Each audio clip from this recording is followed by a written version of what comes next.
Hey guys, this is Chauncey from Good Music to Know, and today's guest is an artist who makes joy, vulnerability, humor, and hard truths all exist in the same sonic universe, whether it's synth pop, folk, or songs that hit you right in the chest when you least expect it. And with a new EP coming out, How Do I Relate to You, arriving in just a few days, we are super excited to welcome Corook. So thanks for joining and welcome. Hi, thank you so much for having me. Yeah, of course. So I went back to listen to your entire catalog today. So your debut album, Committed to the Bit, it had this like technicolor synth pop energy with like retro keys. It was almost like living inside of like a coming of age film. But then with these new singles, there's like Scooby, Banana Peel, excuse me, and then Kleptomaniac. Yeah. These feel a bit more like guitar led, almost more folk, kind of like slightly country leaning. So what sparked that sonic shift for this upcoming EP, How Do I Relate to You? Yeah, Committed to a Bit felt like very much exactly what it's called. It was like, this is like my last hurrah of like pretending to be like a pop girly that can like fit into this crowd in the best way that I know how to. You know what I mean? It's Yeah. ultimately not like the most pop forward thing ever, but yeah, it very much felt like I want to lean into this idea of myself that I think I had of what I should be. And so this project feels way more like taking off the mask and getting back to like what got me into songwriting, which was like playing the acoustic guitar and keeping still like the same vulnerability and like catchy pop melodies and stuff, but just like sounding overall more human. Yeah. Yeah. Yeah. And then with the title, like How Do I Relate to You, it feels vulnerable, but it also kind of has like this sense of like existentialism somehow wrapped in there. So was there a specific moment or life event that like gave this EP its name, or like did one of the songs reveal the title to you? Just curious. Yeah, there's a song on the EP called Relate to You, and there's a line in it that's just like, how do I relate to you as long as I relate to you?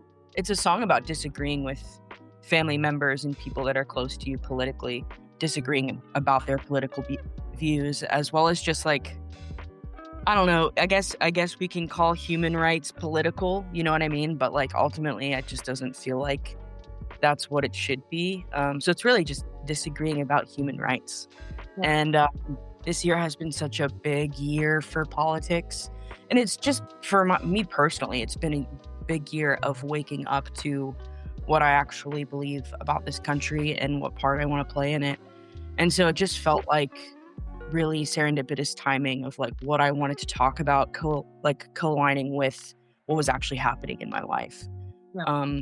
Yeah, because apparently, trans rights are political, which is it's just like, it's been like this forever. You know what I mean? And that's the saddest part, is that like, it's been like this forever, but this is the year that I really have woken up to, okay, time to do something. You know what I mean? Yeah. And I think it's been a lot of the last like 5 years have been a lot of people's years of waking up to that. Speaking about like the political aspect, what blew me away about Scooby is that sonically it feels like warm and nostalgic and like even adventurous, but then lyrically it's just like brutal commentary on like consumerism, algorithms, deportation, billionaires, social media. Basically, it's like the modern world is falling apart in real time.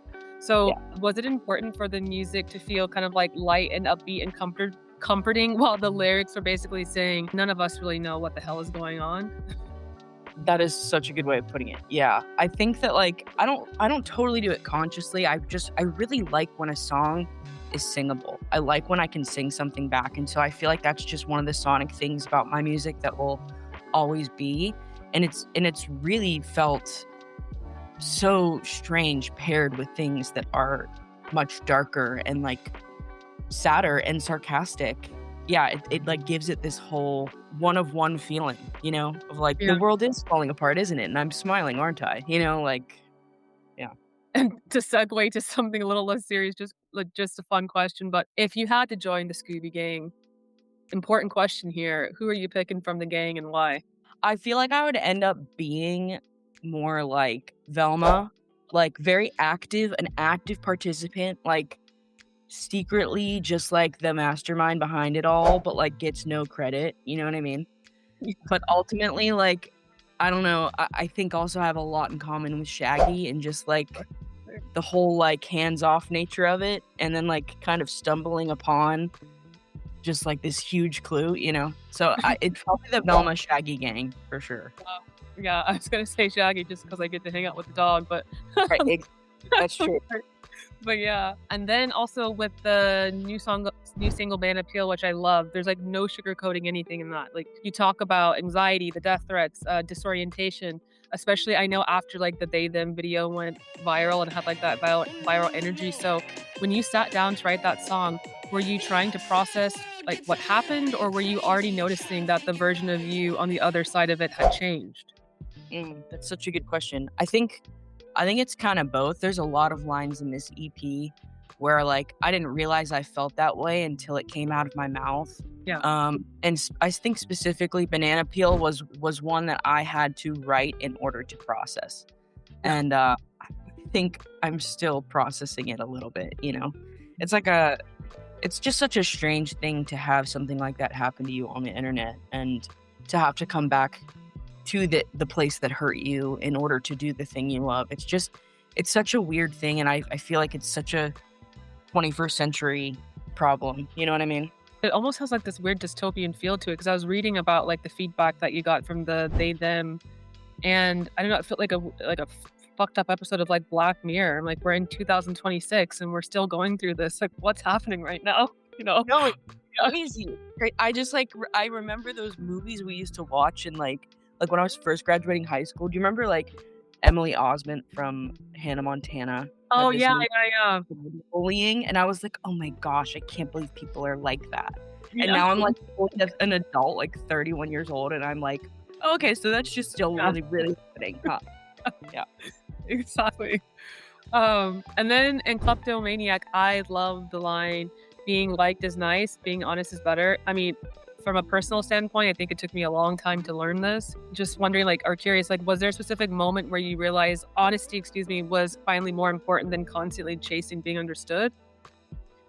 Yeah, it was honestly right after that whole they them energy debacle. It was like, wow, I'm being torn apart for a 15-second clip in a song that I started as like a sweet joke towards myself and like the Yeah. they them community, and it became this like everybody just thinks that's exactly who I am, this 15-second clip. And so I was like, wow, it's just never gonna be a full story for anybody. And I think that I need to make peace with that in order to continue doing this. And I think that the songs on this next EP, I think Scooby going viral the way that it did, just showed me that that is the exact right path to be taking. That like telling the truth and not explaining myself and just saying it exactly how I feel it and kind Yeah. of walking away and letting the rest happen.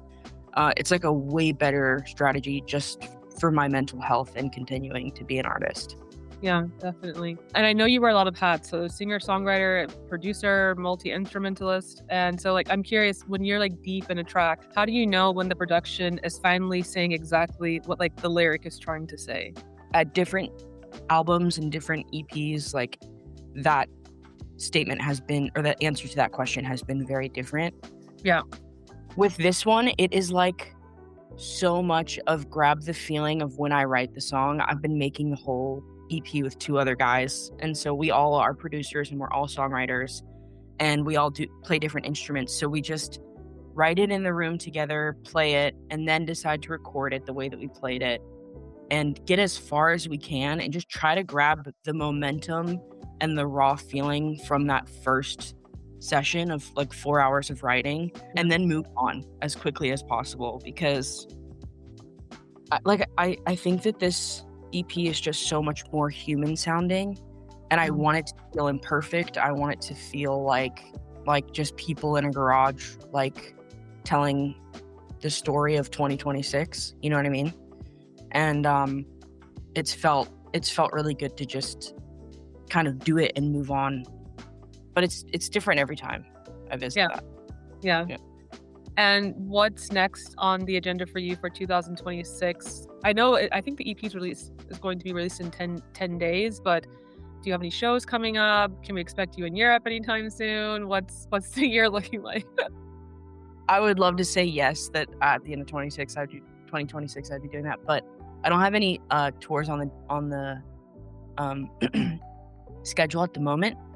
But I'm looking at early next year to do all of that, along with more music that will be released later this year as well as the top of next year. So yeah, this is like kind of just the beginning of this new era of Corook.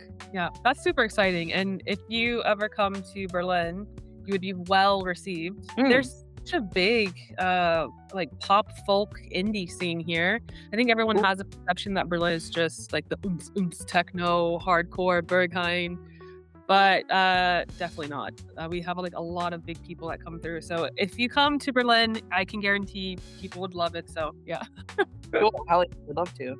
But yeah, I think those were the main questions I had for you. But are there any final words that you would like to leave with your fans and the listeners? No, I don't think so. But thank you so much for giving me this space to talk today. I'm like Scooby-Doo.